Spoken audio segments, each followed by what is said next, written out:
Assalamualaikum, how are you all? Hope you all are fine. I am Sayyidi Shanzi Zishan and I am your biology teacher. Today we are going to discuss the homeostasis in animals. आज हम बात करने वाले हैं class के homeostasis का phenomena basically animals में किस तरीके से हो रहा होता है। इन द प्रीवियस वीडियो हमने डिस्कस किया था कि प्लांट्स के अंदर होम्योस्टेसिस का फिनोमेना किस तरीके से हो रहा था। सिमिलरली आज हम बात करेंगे होम्योस्टेसिस इन एनिमल्स। क्लास मैंने आपको होम्योस्टेसिस के कुछ 3 एस्पेक्ट्स बताए थे। सबसे पहला था हमारे पास osmoregulation, second is thermoregulation and the last is excretion. आज हम बात करने वाले हैं ऑस्मोरेगुलेशन इन एनिमल्स, यानी एनिमल्स के अंदर ऑस्मोरेगुलेशन का फिनोमेना किस तरीके से हो रहा है। इन द प्रीवियस वीडियो हमने ये डिस्कस किया था क्लास के प्लांट्स के अंदर जो है वो ऑस्मोरेगुलेशन किस तरह से हो रही है, और प्लांट्स भी मैंने आपको बताया कि डिफरेंट रीजन्स में ग्रो कर रहे होते हैं, यानी वो जिस भी रीजन्स में ग्रो कर रहे होते हैं वहाँ सॉइल की कंपोजिशन जो है वो अलग होती है। Soil on the basis of water and soil हमने कल पढ़े थे और जो है वो डिवाइड हुए थे डिफरेंट रीजन्स में।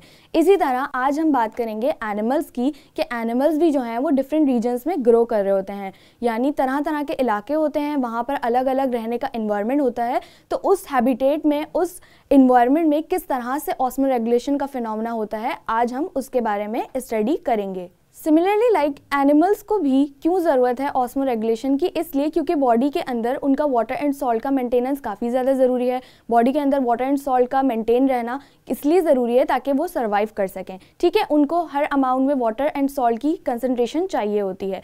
दैट्स वाई हम एनिमल्स को भी क्लासीफाई करें 2 टाइप्स में, एक्वाटिक एनिमल्स और फ्रेश वाटर एनिमल्स। अब एक्वाटिक एनिमल्स जो होते हैं क्लास, उनके अंदर वाटर और सॉल्ट की कंसंट्रेशन कुछ डिफरेंट होती है, और फ्रेश वाटर एनिमल जो होते हैं उनके अंदर वाटर एंड सॉल्ट की कंसंट्रेशन जो है वो कुछ डिफरेंट होती है। एक्वाटिक एनिमल्स ऐसे एनिमल्स जो कि कहाँ रहते हैं, पानी में पाए जाते हैं, यानी उनकी बॉडी के जो सराउंडिंग होगा, इन्वायरमेंट होगा, वो क्या होगा, पानी होगा। तो उनके अंदर जो सॉल्ट की कंसंट्रेशन होती है वो क्या होती है, आइए इसको देखते हैं। अब बात की जाए एक्वाटिक एनिमल्स के अंदर जो ऑस्मोरेगुलेशन का फिनोमेना हो रहा होता है, उसके अंदर हमने 2 टाइप्स में उसको डिवाइड किया हुआ है। एक होता है हमारे पास फ्रेश वाटर एनिमल और एक होता है हमारे पास marine water animals. Fresh water कौन सा पानी होता है क्लास? ऐसा पानी जहाँ सॉल्ट की कंसंट्रेशन क्या हो, लो हो, यानी उसके अंदर वाटर के अंदर क्या हो, प्योरली वाटर मौजूद हो, सॉल्ट की कंसंट्रेशन काफ़ी ज़्यादा कम हो, उस पानी को हम क्या कहते हैं, फ्रेश वाटर। जैसे बात की जाए मरीन वाटर की क्लास, तो मरीन वाटर ऐसा जिसमें क्या हो, सॉल्ट की कंसंट्रेशन जो है वो ज़्यादा हो। आपकी अगर एग्जाम्पल लेनी चाहें तो हम ले सकते हैं समंदर का पानी। समंदर के पानी में क्या होता है क्लास कि सॉल्ट की कंसंट्रेशन काफ़ी ज़्यादा होती है। जबकि बात की जाए फ्रेश वाटर की, तो फ्रेश वाटर में हम रिवर्स ले सकते हैं, लेक्स ले सकते हैं, पॉन्ड्स वगैरह। इनके अंदर क्या होता है कि वाटर के अंदर सॉल्ट की कंसंट्रेशन काफ़ी ज़्यादा कम होती है। तो हम एनिमल्स को on the basis of salt concentration 2 waters में डिवाइड किया हुआ है। एक्वाटिक एनिमल्स की टाइप में जो आता है, एक होता है फ्रेश वाटर एनिमल और एक होता है हमारे पास marine water animals. Fresh water animals में ऑस्मोरेगुलेशन किस तरह से हो रही होती है, आइए इसको स्टडी करते हैं। ऑस्मोरेगुलेशन इन फ्रेश वाटर एनिमल्स क्लास, आप देख सकते हैं कि फ्रेश वाटर एनिमल्स के अंदर जो ऑस्मोरेगुलेशन हो रही होती है वो कुछ इस तरह से हो रही होती है कि इनकी जो बॉडी का इन्वायरमेंट होता है वो कैसा होता है, हाइपरटोनिक होता है। हाइपरटोनिक से क्या मुराद क्लास? हाइपरटोनिक से मुराद कि इनके अंदर, बॉडी के अंदर जो वाटर प्रेजेंट होता है या जो भी सॉल्यूट्स प्रेजेंट होते हैं, हाइपरटोनिक मतलब सॉल्यूट की कंसंट्रेशन ज़्यादा होना और वाटर की कंसंट्रेशन कम होना। क्योंकि मैंने बताया कि ये कहाँ ग्रो कर रहे होते हैं, फ्रेश वाटर में रह रहे होते हैं। फ्रेश वाटर में रहने से मुराद इनके जो बाहर का इन्वायरमेंट होता है वहाँ पर सॉल्ट की कंसंट्रेशन कम होती है। दैट्स वाई इनकी बॉडी के अंदर जो है वो सॉल्यूट की कंसंट्रेशन ज़्यादा होती है। जिस तरह क्लास मैंने बताया था कि इनकी बॉडी के अंदर कंडीशन कौन सी होती है, हाइपरटोनिक कंडीशन। हाइपरटोनिक कंडीशन से मुराद क्या कि इनके अंदर क्या होगी, सॉल्यूट की कंसंट्रेशन ज़्यादा होगी और वाटर की कंसंट्रेशन क्या होगी, कम, जिसकी वजह से इनको कभी कभी ऐसी प्रॉब्लम भी फेस करनी पड़ जाती है कि बॉडी के अंदर एक्सेस वाटर आ जाता है, क्योंकि बॉडी के अंदर क्या है, सॉल्ट की कंसंट्रेशन ज़्यादा है और वाटर की कंसंट्रेशन कम है। तो ऐसा हो जाता है कि बॉडी के अंदर वाटर की कंसंट्रेशन कभी कभी ज़्यादा हो जाती है और ये भी खदशा होता है कि सॉल्ट जो है वो बॉडी से बाहर ना चले जाए। तो इस तरह की प्रॉब्लम्स इनको जो है वो फेस करनी पड़ती हैं। अब फ्रेश वाटर में हमारे पास डिफरेंट तरीके के ऑर्गेनिजम्स रहते हैं, आइदर वो फिशेज़ हों, आइदर वो जेली फिशेज़ हों, या डिफरेंट तरीके के हमारे पास माइक्रो ऑर्गेनिजम्स भी रह रहे होते हैं। अब इन एनिमल्स को भी हमने 2 तरीके के ऑर्गेनिजम्स में मज़ीद डिवाइड किया है। सबसे पहले हमारे पास आते हैं यूनिसेलुलर ऑर्गेनिजम्स एंड सेकंड जो होते हैं वो होते हैं हमारे पास multicellular organism. Unicellular organism, uni नाम से जाहिर है यानी किस पे सेल पे कंसिस्ट करते होंगे, एक सेल पे कंसिस्ट करते होंगे, वो क्या कहलाएंगे हमारे पास यूनिसेलुलर ऑर्गेनिज्म। जबकि बात की जाए मल्टी सेलुलर की तो मल्टी यानी बहुत सारे सेल पे कंसिस्ट करते हैं, तो वो क्या कहलाते हैं हमारे पास multicellular organisms. Unicellular organisms क्या करते हैं क्लास कि जब भी ऐसा कंडीशन आ जाती है कि इनकी बॉडी के अंदर एक्सेस वाटर आ जाता है, तो उस एक्सेस वाटर को वो अपनी बॉडी से कैसे निकालते हैं, थ्रू कॉन्ट्रैक्टाइल वैक्यूल। क्योंकि यूनिसेलुलर ऑर्गेनिजम्स आपको पता है कि इनके पास कोई मेम्ब्रेन बाउंडेड ऑर्गेनेल्स तो प्रेजेंट नहीं होते, दैट्स वाई ये अपने कॉन्ट्रैक्टाइल वैक्यूल जो एनिमल्स के साइटोप्लाज्म में फैले हुए होते हैं, जो स्टोरेज बैग का काम कर रहे होते हैं, उसके अंदर ये वाटर एक्सेस वाटर को स्टोर कर लेते हैं और उसके थ्रू क्या कर रहे होते हैं, एक्सेस वाटर को पंप आउट कर रहे होते हैं। एग्जाम्पल्स की अगर इसकी बात करें तो इसकी एग्जाम्पल्स में हम पढ़ रहे होते हैं अमीबा और पैरामीशियम वगैरह को। आइए बात करते हैं कि मल्टी सेलुलर ऑर्गेनिजम्स अपनी बॉडी में से एक्सेस वाटर को किस तरह खारिज करते हैं। मल्टी सेलुलर ऑर्गेनिजम्स अपनी बॉडी में से एक्सेस वाटर को खारिज करते हैं थ्रू डाइल्यूट यूरिन प्रोड्यूस करके, यानी ऐसा यूरिन प्रोड्यूस करना जो कि ज़्यादा कंसनट्रेटेड ना हो। डाइल्यूट यूरिन से मुराद इसके अंदर क्या होगा कि वाटर की कंसनट्रेशन ज़्यादा होगी और इस तरह ये एक्सेस वाटर को अपनी बॉडी से रिमूव आउट कर रहे होंगे। इनके पास प्रॉपर ऑर्गन मौजूद होता है जिसके थ्रू क्या कर रहे होते हैं, ये डाइल्यूट यूरिन को प्रोड्यूस कर रहे होते हैं। अगर हम इसकी एग्जाम्पल्स की बात करें तो इसके अंदर हम क्लासीफाई कर सकते हैं फिशेज़ वगैरह को, और क्लास हम ये भी बात करें कि अगर इनके अंदर ऐसा हो कि सॉल्ट की कंसंट्रेशन इनकी बॉडी में क्या हो गई, कभी कम हो गई, तो ये इस तरह से सॉल्ट को वापसी इंटेक करते हैं, गिल्स के थ्रू इंटेक कर लेते हैं, या ऐसे कंपोनेंट्स वगैरह खा लेना, ऐसे फूड को फिश वगैरह इस तरह के कंपोनेंट्स खा लेती हैं जिसके थ्रू क्या हो, इनका सॉल्ट जो है बॉडी में वापस आ जाए। ये तो हमने बात की थी osmo regulation in fresh water environment. अब बात करते हैं osmo regulation in marine animals में। मरीन एनिमल्स में क्या हो रहा है क्लास कि इनकी बॉडी की कंडीशन फ्रेश वाटर एनिमल्स से थोड़ी डिफरेंट होती है। यानी फ्रेश वाटर एनिमल्स में क्या था कि इनकी बॉडी की कंडीशन हाइपरटोनिक थी, जबकि बात की जाए मरीन ऑर्गेनिजम्स में तो इनकी बॉडी की कंडीशन जो होती है वो हाइपोटोनिक होती है।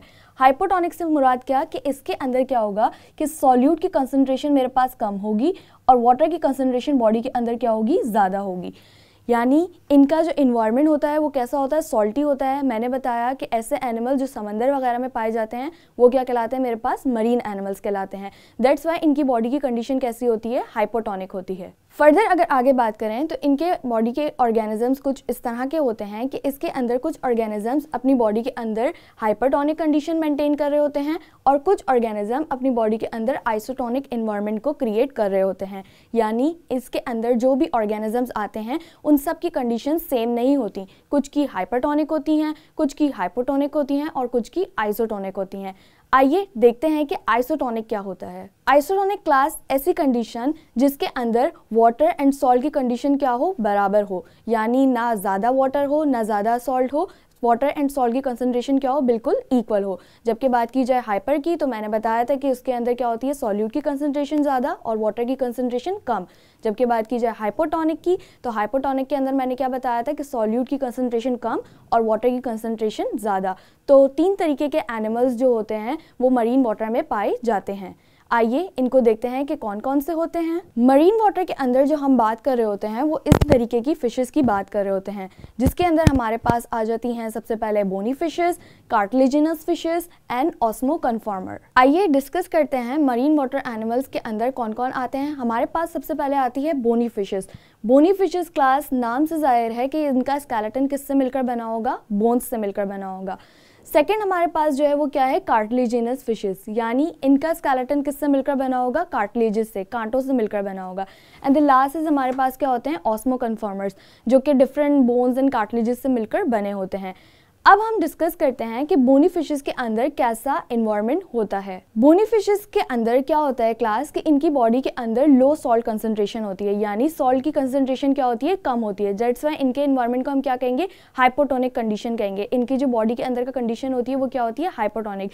तो ये सॉल्ट को किस तरह ले रहे होते हैं, वाटर के थ्रू जो है वो अपने एनवायरनमेंट से सॉल्ट को इनटेक कर रहे होते हैं और अपनी सॉल्ट की कमी को ये इस तरह पूरा कर रहे होते हैं। फर्दर अगर आगे चलें तो इनके पास क्या होते हैं, कुछ सॉल्ट ग्रैंड्स भी मौजूद होते हैं, जो कि कभी इनको जो है वो सॉल्ट की कंसंट्रेशन ज़्यादा चाहिए होती है या कभी इनको सॉल्ट जो है अपनी बॉडी से इंक्रीज़ करना होता है या डिक्रीज़ करना होता है। तो इसके लिए क्या होता है, इनके पास सॉल्ट ग्लैंड्स मौजूद होते हैं जो कि क्या कर रहे होते हैं, इनकी सॉल्ट की कंसंट्रेशन को मेंटेन कर रहे होते हैं। और वन थिंग ये क्या कर रहे होते हैं, कंसनट्रेटेड यूरिन प्रोड्यूस कर रहे होते हैं, क्योंकि जैसे मैंने बताया कि इनकी बॉडी के अंदर लो सॉल्ट की कंसनट्रेशन होती है और ये एक्सेस सॉल्ट कहाँ से ले रहे होते हैं, बाहर अपने एनवायरनमेंट से ले रहे होते हैं। दैट्स वाई ये क्या प्रोड्यूस करते हैं, कंसनट्रेटेड यूरिन प्रोड्यूस करते हैं, यानी जिसके अंदर क्या हो, सॉल्ट की कंसनट्रेशन ज़्यादा हो। बात करते हैं कार्टिलेजिनस फिशेस की। तो कार्टिलेजिनस फिशेस में क्या होता है क्लास के, इनके बॉडी के अंदर हाई सॉल्ट कंसंट्रेशन होती है। क्यों? क्योंकि अपने अंदर एक प्रोडक्ट स्टोर कर रहे होते हैं जिसे कहते हैं यूरिया। दैट्स वाई इनकी बॉडी के अंदर जो कंडीशन होती है वो क्या होती है, हाइपरटोनिक, यानी इनके बॉडी के अंदर सॉल्यूट की कंसंट्रेशन ज़्यादा होती है।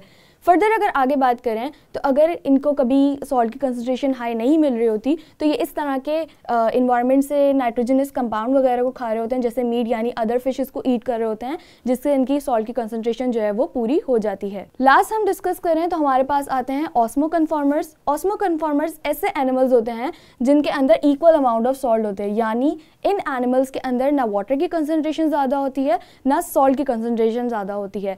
दैट्स वाई इनकी जो बॉडी के अंदर की कंडीशन को हम क्या कहेंगे, आइसोटोनिक, यानी सॉल्ट एंड वाटर की कंसंट्रेशन दोनों क्या होती है, बराबर होती है। बात करें बोनी फिशेस की एग्जांपल्स की तो हम इसके अंदर ट्राउट पड़े होते हैं, ट्राउट मछली होती है, पल्ला मछली भी जिसे कहते हैं, सुरमई होती है, मकरेल होती है। इन सबको हम किस में क्लासीफाई कर रहे होते हैं, बोनी फिशेस में। जबकि बात की जाए कार्टिलेजिनस फिशेस की तो कार्टिलेजिनस फिशेस में आपके पास इलेक्ट्रिक रेज आ जाती हैं, स्केट्स आ जाती है और शार्क्स वगैरह आ जाती हैं, वो सब हम किस में क्लासीफाई कर रहे होते हैं, कार्टिलेजिनस फिशेस में।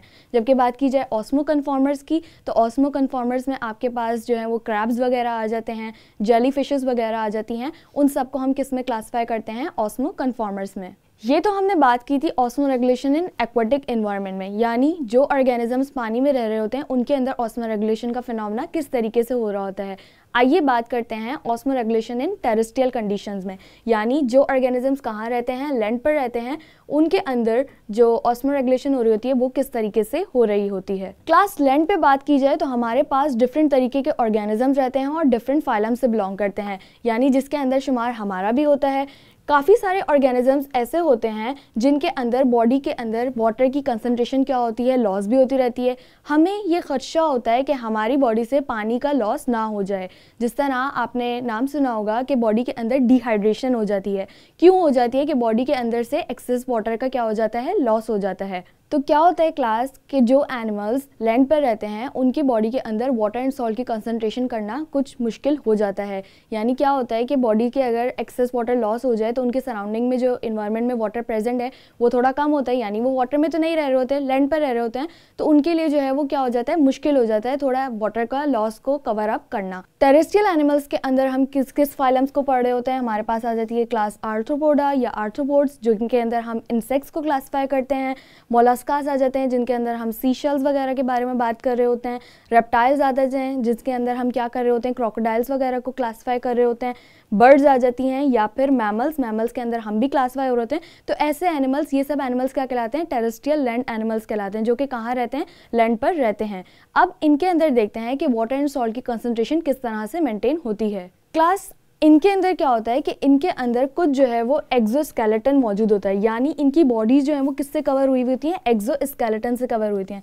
एक्सोस्केलेटन किन किन ऑर्गेनिजम्स के पास मौजूद होता है, आर्थ्रोपोड्स की बात की जाए तो इनके अंदर जो है वो एक एक्सोस्केलेटन मौजूद होता है। इनका जो एक्सोस्केलेटन होता है वो किससे मिलकर बना होता है, इनका एक्सोस्केलेटन एक काइटिन एंड कैल्शियम कार्बोनेट से मिलकर बना होता है, जो कि इनको क्या कर रहा होता है, प्रोटेक्ट कर रहा होता है किसी भी प्रीडेटर से या एक्सेस वाटर को लॉस करने से। क्या कर रहा होता है, एक्सोस्केलेटन इनको प्रिवेंट कर रहा होता है।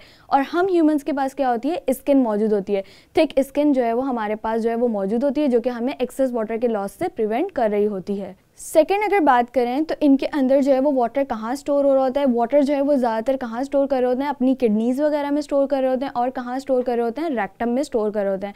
क्योंकि ये सब कहाँ किससे मिलकर बने हैं, मल्टी सेलर ऑर्गेनिज्म होते हैं, डिफरेंट सेल से मिलकर बने हैं, तो इनके पास क्या होते हैं, प्रॉपर ऑर्गन्स मौजूद होते हैं हर चीज़ के। दैट्स वाई अपनी वाटर की स्टोरेज कहाँ कर रहे होते हैं, किडनीज़ में स्टोर कर रहे होते हैं और रेक्टम में स्टोर कर रहे होते हैं। कुछ ऑर्गेनिजम्स क्या कर रहे होते हैं क्लास कि उनकी बॉडी के अंदर भी उनको वाटर जो है वो मिल रहा होता है, यानी हमारे अंदर भी क्या हो रही होती है, डाइजेशन परफॉर्म हो रही होती है, तो उससे क्या होता है कि जब फैट कैटाबॉलिज्म वगैरह होता है, यानी कुछ भी चीज़ अंदर टूटती है, तो एज अ रिजल्ट जो है वो कुछ चीज़ों से हमें क्या मिल रहा होता है, वाटर भी मिल रहा होता है। तो सिमिलरली लाइक कुछ एनिमल्स होते हैं जैसे कैमल हो गए या कैंगरूज वगैरह हो गए, उनके अंदर जब फैट कैटाबॉलिज्म होता है यानी फैट टूटता है, तो उससे भी क्या होता है, उनको बॉडी को वाटर मिलता है। आपको पता है कैमल कहाँ पाए जाते हैं, डेजर्ट्स वगैरह में पाए जाते हैं, तो इसलिए वो लार्ज अमाउंट में अपने बॉडी के अंदर जो है वो वाटर को स्टोर करके रखते हैं, क्योंकि उनकी जिस इन्वायरमेंट में वो रहते हैं वहाँ वाटर इतना फ्रिक्वेंटली प्रेजेंट नहीं होता। दैट्स वाई उनकी बॉडी में अल्लाह ताला ने ऐसा निज़ाम दिया है कि जब भी फैट टूटता है, कैटाबोलाइज होता है, तो उससे क्या होता है कि बॉडी के अंदर जो है उनको वाटर मिलता रहता है। लास्ट अगर बात करें तो एक्सेस वाटर कभी लॉस हो जाए बॉडी से, तो ये किस तरह से अपने वाटर को वापसी लेते हैं।